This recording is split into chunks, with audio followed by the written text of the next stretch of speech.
శాంతియుతంగా నిరసన చేస్తున్న విద్యార్థులపై లాఠీ చార్జ్ చేయడంతో పాటు కాంగ్రెస్ అగ్రనేత రాహుల్ గాంధీని అరెస్టు చేయడాన్ని కాటారం మండల కాంగ్రెస్ నాయకులు తీవ్రంగా ఖండించారు.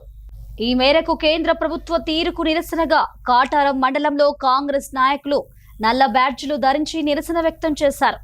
ఈ సందర్భంగా కేంద్ర ప్రభుత్వానికి వ్యతిరేకంగా నినాదాలు చేశారు. విద్యార్థులు అలాగే మహిళలు అని కూడా చూడకుండా పోలీసులు వ్యవహరించిన తీరు దారుణమన్నారు. శాంతియుత పద్ధతిలో నిరసన చేస్తున్న రాహుల్ గాంధీని అరెస్టు చేయడం అప్రజాస్వామికమన్నారు. కొన్ని రోజులుగా దీక్ష చేస్తున్న సోనం వాంగ్చుక్ ను కూడా కేంద్రం పట్టించుకోవడం లేదని, అతని ప్రాణాలకు ఏమైనా జరిగితే కేంద్రమే బాధ్యత వహించాలన్నారు.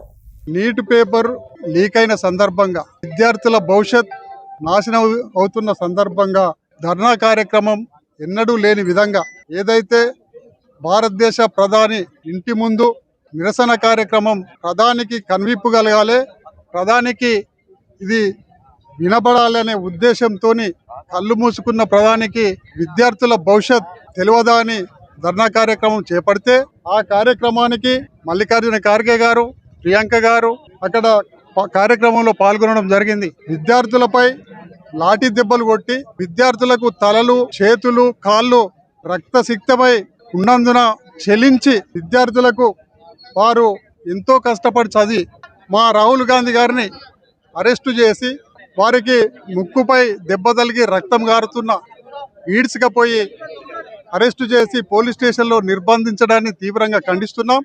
దేశమంతా ప్రపంచమంతా కాలిపోతుంటే నీరవ్ చక్రవర్తి ఫిడేలు వాయించుకుంటూ కూర్చున్నట్టు మన భారతదేశం అంతా ఓవైపు పెట్రోల్ రేట్లతో, ఓవైపు గ్యాస్ రేట్లతో, ఓవైపు ద్రవ్యోల్బణంతో రైతులకు ఎరువులు దొరకక అల్లకల్లోలం అతలకుతలం అవుతుంటే దానికి తోడు నీటు ఈ భారతదేశంలో ఉన్న యువ సంపద అంతా, విద్యార్థి లోకమంతా ఎన్నో కలలు కానీ నా కొడుకు డాక్టర్ కావాలి, నేను డాక్టర్ కావాలి, దేశానికి ప్రజలకు సేవ చేయాలని కలలకని నీట్ పేపర్ రాద్దామని ఎగ్జామ్ రాద్దామని పోతే ఈరోజు మార్కెట్లో మనకు పేలాలు పుట్నాలు దొరికినట్లుగా క్వశ్చన్ పేపర్లు నమ్ముకుంటున్న ఈ కేంద్ర బీజేపీ ప్రభుత్వం విద్యార్థులంతా తీవ్ర మానసిక క్షోభకు గురై, మనోవేదనకు గురై ఆత్మహత్యలు చేసుకొని అల్లాడుతుంటే మరి నీరవ్ చక్రవర్తి ఫిడోలు వాయించినట్టుగా మోడీ ఇండోనేషియా, ఇథియోపియా, ఆస్ట్రేలియా తదితర దేశాలు తిరుగుతూ ఎంజాయ్ చేస్తున్నాడు.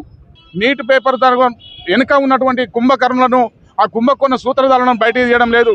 ఈరోజు ఒకటే డిమాండ్ చేస్తున్నాం కాంగ్రెస్ పార్టీ తరఫున, మా రాహుల్ గాంధీ గారు ఆ ప్రధానమంత్రి రాజీనామా చేయాలి, విద్యాశాఖ మంత్రి దేవేంద్ర ప్రధాని రాజీనామా చేయాలి.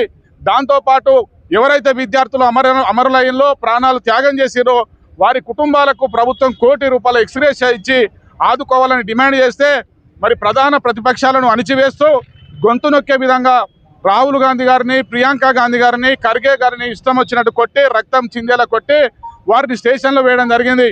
మీరు ఎన్ని రక్తాలు చిందించినా, ఎన్ని జైళ్ళల్లో వేసినా వెనుకడుగు వేసేది లేదు.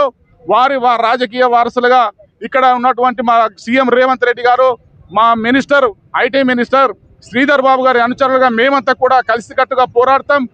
ప్రశ్నపత్రం లీక్ అయిన విషయానికి బీజేపీ ప్రభుత్వం స్పందించకపోవడం చాలా బాధాకరం. ఎందుకంటే చదువుకున్న నాయకుడు పీఎం అయితే ప్రజలంతా బాగుంటారు, కానీ ఛాయ వాళ్లకు చదువు విలువ తెలియదు. కాబట్టే ఈరోజు విద్యార్థులపై నిరంకుశ వైఖరిని కనబరుస్తున్నటువంటి నరేంద్ర మోడీకి ఒక్కటే సవాల్ విసురుతా ఉన్నాం. కాటారం మండల కాంగ్రెస్ పక్షాన ఈరోజు ధర్నా నిర్వహించడం జరుగుతూ ఉంది. యువ నాయకులు రాహుల్ గాంధీ గారు కూడా పాల్గొనడం జరిగింది. ప్రజలే సంక్షేమం, ప్రజలే నా ధ్యేయం అని పనిచేస్తున్న రాహుల్ గాంధీ గారిని పోలీసులతోని లాఠీ చార్జ్ చేస్తూ ఓ రౌడీనో, ఓ దేశద్రోహినో కొట్టిన, తప్పు చేస్తే కొట్టినట్టు కొడుతూ విద్యార్థులపై రక్తాలు వచ్చేటట్టు చేస్తున్నటువంటి ఈ బీజేపీ ప్రభుత్వం, ఈ నరేంద్ర మోడీ ప్రభుత్వాన్ని యావత్ భారతదేశ ప్రజలందరూ గమనించాలి.